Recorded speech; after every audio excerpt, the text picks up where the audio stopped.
Hi students. Remember when we talked about dumplings at Chinese New Year? We talked about how all sorts of cultures have different dumplings. Well, my culture, the Italians, have a really delicious dumpling called gnocchi. And I know a lot of you have had it because we looked at pictures and a lot of you said, ooh, gnocchi, I love gnocchi. So I thought I would teach you how to make it. Good news is it doesn't take a lot of ingredients. So right now when we're at home and we're trying to come by ingredients that might not be available to us all the time, we probably have flour and we probably have potatoes. Again, potatoes, right? I'm always talking about potatoes. What I like about gnocchi is you could make gnocchi with just flour and potatoes only. Most people use an egg, but I've found that some Italians will tell you they can just use flour and potatoes. So tonight we're gonna do it like that, with just potatoes and flour together, and I'm gonna show you how to do it. So you're gonna need to get, for this recipe, 3 russet potatoes, 2.5 cups of flour. You may need a little bit more. It will depend on the wetness of your potato. White pepper, 1 teaspoon, and 1 teaspoon of kosher salt. And we're gonna mix this all together and form the gnocchi together. All right, so let's take our next step. Go. Now you can eat your gnocchi with just butter or sage, any sort of yummy herb that you really like. You could saute it with olive oil and butter, and it's delicious. But you could also use the pomodoro sauce that we had earlier this year that we made together. And I've already started some of that, and I think that that's what my family's gonna have. Obviously cheese is delicious with gnocchi because they're little pockets of potato dumpling. They're so tasty when you do them right. They're light and they're really easy to make. So while it's gonna seem complicated, stick with me. I promise you're gonna be pros. Avery, will you please get me a spoon? So first you're gonna preheat your oven to 350 degrees and you're gonna bake your 3 potatoes. Remember to fork them so that they don't explode in the oven. So you're gonna make an incision in them like this, okay? This potato is already cooked. So can I have a spoon, please? Once it's cooked, you're gonna spoon out, you're gonna spoon out the potato into a potato ricer. Now, don't panic. If you don't have a potato ricer or food mill, you can always use just a plain old potato masher. It just may take you more time, but that's okay because we got nothing but time right now, right? And so we're gonna take the potato, we're gonna put it in here, and then we're gonna food mill it into my other potatoes. Now I'm making more than just 3 potatoes because I actually wanted to make some extra. You can freeze gnocchi and you can eat it kind of at any time. And I wanted to make some extra for my elderly neighbors because they can't go out all that much and they really appreciate having some delicious food at home. So Avery and I and maybe Jackson are gonna do some gnocchi rolling tonight, and hopefully our neighbors are gonna have some delicious gnocchi. Now, that's our first step. Then we bring all of our potato together and we form kind of a well, okay? And I'm gonna use a little bit of white pepper. Now, you should definitely, if you're not used to measuring things out with your hands like I am, go ahead and measure it out, 1 teaspoon of white pepper, otherwise you get a lot up your nose and it will be crazy. And then you're gonna put your flour into the potato and work it together like this until it all comes together into.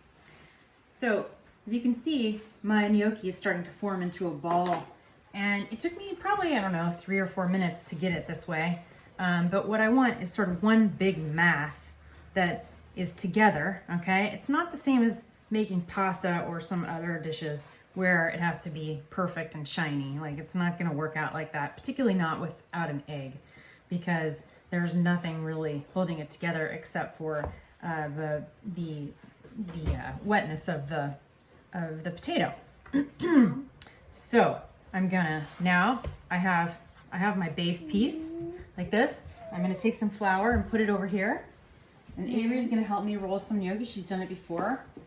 We did it when we've taken some classes, right? We've done this a few times and it's been pretty fun. And I cut a slice off like this, and then I roll it into a tube. A tubo. It's a mini log. And I put some flour there so that it doesn't stick to my countertop, okay? I thought your counter was dirty. No, it's not dirty. I cleaned it very thoroughly Okay. and cleaned my hands, and hopefully you did too, right? Yes. Whoops. Just kidding. And so there we go. form a log about that size. Now, they can really be any size. Some people do really, really small gnocchi. Some people do really, really bigger gnocchi. Like this big? And these are going to be about this size. And then I cut them into small, uniform pieces, all the same sizes, because when I am cooking them, I want them to cook all at the same rate. And we've talked about this before in cooking classes, if they're all different sizes, they will cook at different rates, and some will be mushy and some will be not cooked all the way, and that will not be good. We will not like that. Can I smush Okay. this one? So yeah, hold on just a second. I'm gonna show them how to do it and then we can take it away. So you can use a fork and you press your gnocchi onto the fork, you roll it, and you can see you get a little imprint from the fork like that. So press, fold, okay, press, fold. Is that funny? No, it's just mine. Press, fold, and there you go. And you can see how we're lining up the gnocchi. Now Avery's doing it on a little Mine is tool deformed. that I got somewhere that's pretty great, and you can do it with a lot more imprints. It's pretty fun. And then I would suggest to you too that if you don't feel like doing the fork thing, don't do it. A lot of people, in fact, when we traveled last year to Italy for my birthday, we had a teacher who taught us how to make gnocchi, and she didn't make any imprints at all. She just made tiny little pillows, and they were delicious as can be. So Pillows. So, as you can see, we have a tray full of gnocchi that has a little bit of flour on it to keep it separated so it doesn't stick to one another.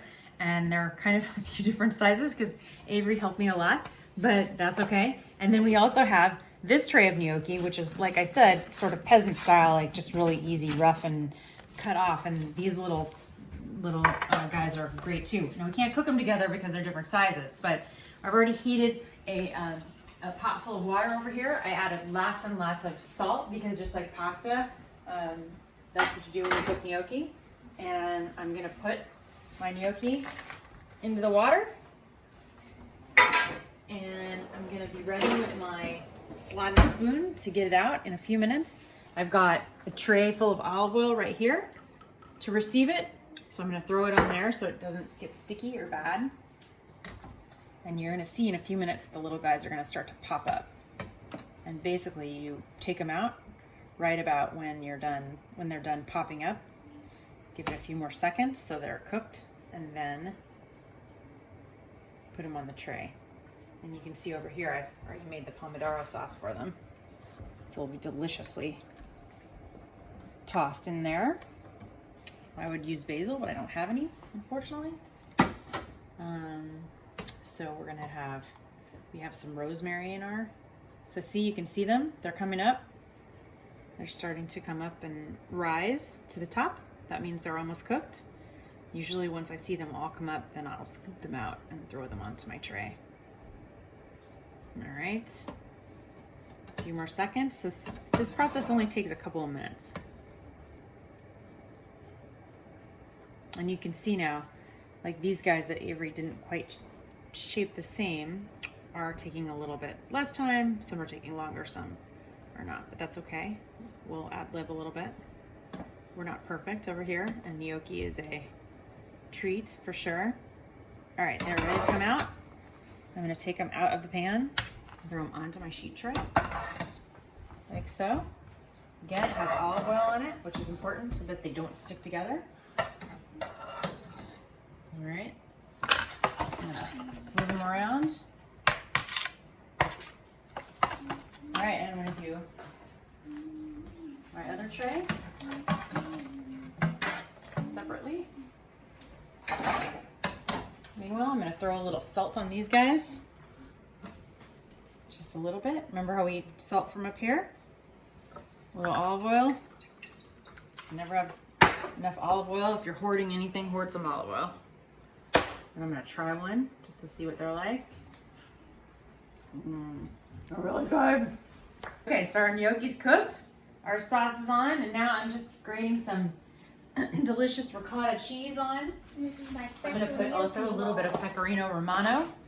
Smell it to make sure it's good, because you never know in these times.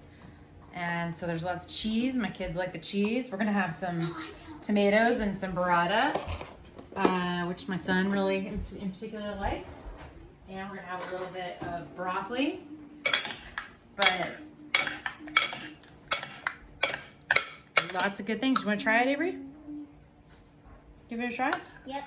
See, I cooked the little ones and the big ones. That's why it looks kind Nom, nom. of good. Can you tell the people what you think? All right. Good luck, gnocchi makers. If you have any questions, feel free to email me.